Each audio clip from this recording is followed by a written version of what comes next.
আসসালামু আলাইকুম, আমন্ত্রণ জানাচ্ছি আইজি ক্রিয়েশন নিউজ আপডেটে। সঙ্গে আছি আমি ইমতিয়াজ আহমেদ। শুরুতেই সংবাদ শিরোনাম। ভোট ইঞ্জিনিয়ারিং এর গোপন কৌশল ফাঁস করলেন সার্জিস আলম।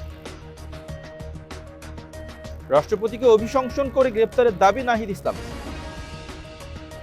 দাঁড়িপাল্লায় ভোট দেওয়া বউকে তালাকের নির্দেশ বিএনপির এমপির। পরমাণু কর্মসূচি ইস্যুতে আজ বৈঠকে বসতে যাচ্ছে যুক্তরাষ্ট্র ও ইরান। হঠাৎ ইসরায়েলে যুক্তরাষ্ট্রের ১ ডজন ভয়ঙ্কর যুদ্ধ বিমান, ঘটনা কি? এবার বিস্তারিত। যে আওয়ামী লীগ পরিকল্পনা করে পিলখানা হত্যাকাণ্ড ঘটিয়েছে, সে আওয়ামী লীগের রাষ্ট্রপতিকে সাথে নিয়ে শহীদ বীরদের শ্রদ্ধা জানানো পিলখানা হত্যাকাণ্ডকে মশকরা করা ছাড়া কোনো কিছুই নয় বলে মন্তব্য করেছেন জাতীয় নাগরিক পার্টির উত্তরাঞ্চলের মুখ্য সংগঠক সার্জিস আলম। বুধবার নিজের ভেরিফাইড ফেসবুক আইডিতে এক পোস্টে কথা লিখেন সার্জিস আলমের স্ট্যাটাসটি হুবহু তুলে ধরা হলো। এনসিপির উত্তরাঞ্চলের মুখ্য সংগঠক সার্জিস আলম লিখেছেন, এটাই ছিল ২০২৬ সালের নির্বাচনের চিত্র। বিএনপি যখন মাঠ পর্যায়ে গিয়ে দেখলো এককভাবে তারা কখনোই জাতীয় নির্বাচনে জিততে পারবে না এবং সরকার গঠন করা সম্ভব হবে না, তখন তারা আওয়ামী লীগের দ্বারস্থ হলো। প্রত্যেকটা আসনে আওয়ামী লীগের নেতাকর্মী যারা আছে তাদেরকে নিয়ে গোপন বৈঠক করলো। যত অপরাধী হোক না কেন তাদেরকে জামিন করানোর কিংবা সকল প্রকার সুযোগ সুবিধা দেওয়ার কমিটমেন্ট করলো। ফলে বিএনপি, আওয়ামী লীগ, প্রশাসনের একাংশ এবং দেশের ও দেশের বাইরের কিছু এজেন্ট একসাথে মিলে এই নির্বাচন করলো এবং ক্ষেত্র বিশেষে ইঞ্জিনিয়ারিং করে সরকার গঠন করলো। সার্জিস বলেন, যে আওয়ামী লীগ পরিকল্পনা করে পিলখানা হত্যাকাণ্ড ঘটিয়েছে, আমার সেনাবাহিনীর অফিসারদেরকে খুন করেছে, সে আওয়ামী লীগের রাষ্ট্রপতিকে সাথে নিয়ে শহীদ বীরদের শ্রদ্ধা জানানো পিলখানা হত্যাকাণ্ডকে মশকরা করা ছাড়া কিছুই নয়। আওয়ামী লীগের পুনর্বাসনের দায়িত্ব বিএনপি নিয়েছে এমন দাবি করে এই এনসিপি নেতা লিখেছেন যে আওয়ামী লীগ তারেক রহমানকে বাধ্যতামূলক নির্বাসনে পাঠিয়েছিল, ১৭ বছর দেশে আসতে দেয়নি, বেগম জিয়াকে মিথ্যা মামলা জেলে রেখেছিল, তার শরীরকে বিষাক্ত করে তুলেছিল, হাজার হাজার বিএনপি নেতাকর্মীকে নির্যাতন করেছিল, ঘরে থাকতে দেয়নি, সে আওয়ামী লীগের পুনর্বাসনের দায়িত্ব বিএনপি নিয়েছে। এনসিপির উত্তরাঞ্চলের মুখ্য সংগঠক সার্জিস আলম বিএনপির নেতাকর্মীদের সতর্ক করে দিয়ে বলেছেন, বিএনপির স্থানীয় পর্যায়ের নেতাকর্মীরা মনে রাখবেন, সময়ের পরিক্রমায় আপনারা যদি আবার আওয়ামী লীগের দ্বারা নির্যাতিত, নিপীড়িত হন, তাহলে তার দায় আপনাদের নেতা তারেক রহমানকে নিতে হবে। সার্জিস আলম হুঁশিয়ারি দেন, যদি জুলাই অভ্যুত্থানে রাজপথে নামা আমাদের যে কোনো সহযোদ্ধাকে আওয়ামী লীগের দ্বারা আবারও খুন হতে হয় কিংবা রক্ত দিতে হয়, তাহলে তার দায় তারেক রহমান এবং বিএনপিকে নিতে হবে। স্ট্যাটাসের একদম শেষ লাইনে সার্জিস আজকের এই পদক্ষেপের জন্য প্রধানমন্ত্রী তারেক রহমানকে ধিক্কার জানান। পরে ওই স্ট্যাটাসের কমেন্ট বক্সে সার্জিস লিখেছেন, এভাবে বিএনপির কিছু শীর্ষ নেতৃত্ব বিগত ১৬ বছর আওয়ামী লীগের সাথে নেগোসিয়েশন করে চলেছিল বলেই বিএনপির মতো এত বড় একটা দল ৩বারের ভোট চুরির পরেও আওয়ামী লীগের বিন্দুমাত্র কিছু করতে পারে নাই। মানুষ তাদের উপরে আস্থা রেখে রাজপথে নামে নাই। আর মাঠ পর্যায়ে বিএনপির সাধারণ কর্মীরা ঘরে থাকতে পারে নাই, মিথ্যা মামলায় বছরের পর বছর জেলে কাটিয়েছে, পরিবারকে বঞ্চিত করেছে। রাষ্ট্রপতি মোহাম্মদ শাহাবুদ্দিনকে অভিশংসন করে গ্রেপ্তারের দাবি জানিয়েছেন জাতীয় নাগরিক পার্টি এনসিপির আহ্বায়ক ও বিরোধী দলীয় চিফ হুইপ নাহিদ ইসলাম। বুধবার বিকেলে রাজধানীর বনানী সামরিক কবরস্থানে পিলখানা হত্যাকাণ্ডের শহীদদের কবর জিয়ারত শেষে তিনি এ দাবি জানান। নাহিদ ইসলাম বলেন, ২৪শে জুলাই গণহত্যা ঠেকাতে কার্যকর ব্যবস্থা গ্রহণ করেননি রাষ্ট্রপতি শাহাবুদ্দিন, এজন্য তিনি গণহত্যার দায় এড়াতে পারেন না। সংসদের প্রথম অধিবেশনে তাকে অভিশংসন করতে হবে, এরপর গণহত্যার দায়ে তাকে গ্রেপ্তার করতে হবে। ত্রয়োদশ সংসদ নির্বাচনে যেসব নেতাকর্মীর বউ দাঁড়িপাল্লায় ভোট দিয়েছে, তাদের বউকে তালাক দেওয়ার নির্দেশ দিয়েছেন কুমিল্লা ১০ আসনের এমপি মোবাশ্বের আলম ভূঁইয়া।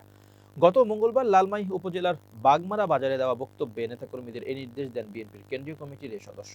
এ ঘটনার একটি ভিডিও সামাজিক মাধ্যমে ছড়িয়ে পড়েছে। ১ মিনিট ৪৪ সেকেন্ডের ওই ভিডিওতে মোবাশ্বের আলম ভূঁইয়াকে বলতে শোনা যায়, এগুলোই বলে আমি কি করতাম, সে নাকি কথা দিয়ে ফেলেছে, তাহলে তুই হেতিরে তালাক দিয়ে দে।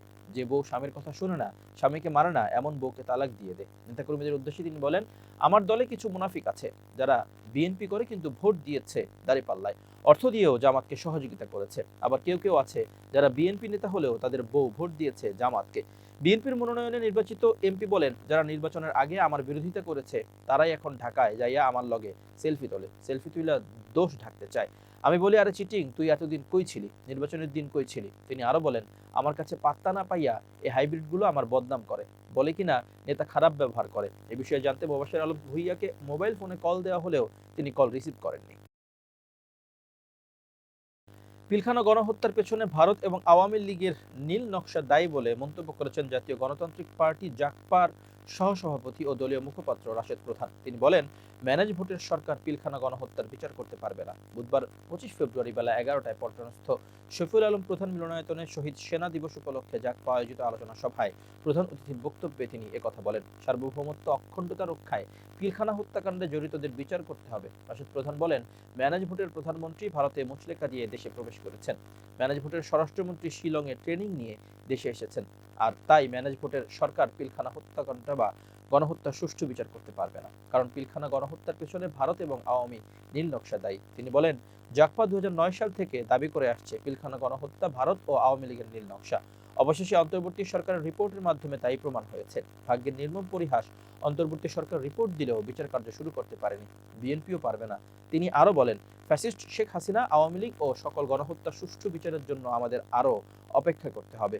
মুসলিম জনগণের সরকার গঠন করতে। এবার আন্তর্জাতিক প্রসঙ্গ। জেনেভায় তৃতীয় দফা পারমাণবিক আলোচনা শুরু করতে যাচ্ছে যুক্তরাষ্ট্র ও ইরান। উভয় পক্ষই কূটনৈতিক সমাধানে জোর দেবে বলে আশা করা হচ্ছে। যদিও ওয়াশিংটন ইরানের উপর নতুন নিষেধাজ্ঞা আরোপ করেছে এবং মধ্যপ্রাচ্যে সামরিক উপস্থিতি বৃদ্ধি অব্যাহত রেখেছে। খবর আল জাজিরার। ইরানের পররাষ্ট্রমন্ত্রী আব্বাস আরাকচি বুধবার সুইস শহর জেনেভায় পৌঁছেছেন। বৃহস্পতিবারের জন্য নির্ধারিত পরোক্ষ আলোচনার মধ্যস্থতাকারী ওমানের পররাষ্ট্রমন্ত্রী বদর আল বুসাইদির সঙ্গে সাক্ষাৎ করেছেন তিনি। জেনেভায় যাওয়ার আগে আরাকচি বলেছিলেন, একটি ন্যায্য, ভারসাম্যপূর্ণ এবং ন্যায়সঙ্গত চুক্তি হাতের নাগালে রয়েছে।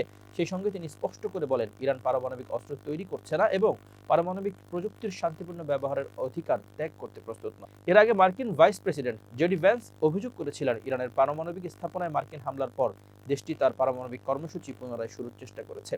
তিনি বলেন, নীতিটি খুবই সহজ। ইরান পারমাণবিক অস্ত্র রাখতে পারে না।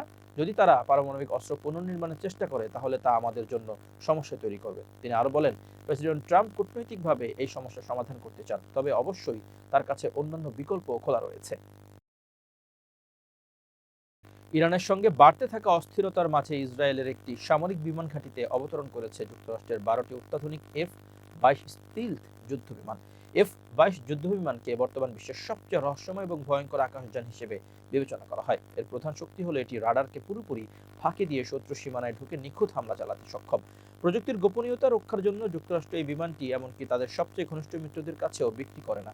ক্ষিপ্রতা এবং ইলেকট্রনিক যুদ্ধে পারদর্শী এই স্টিলথ বিমানগুলোর ইসরায়েলে পৌঁছানোর মানে হলো তেহরানের প্রতিরক্ষা দেয়াল মুহূর্তেই গুঁড়িয়ে দেওয়ার সক্ষমতা এখন মার্কিন বাহিনীর হাতের নাগালে।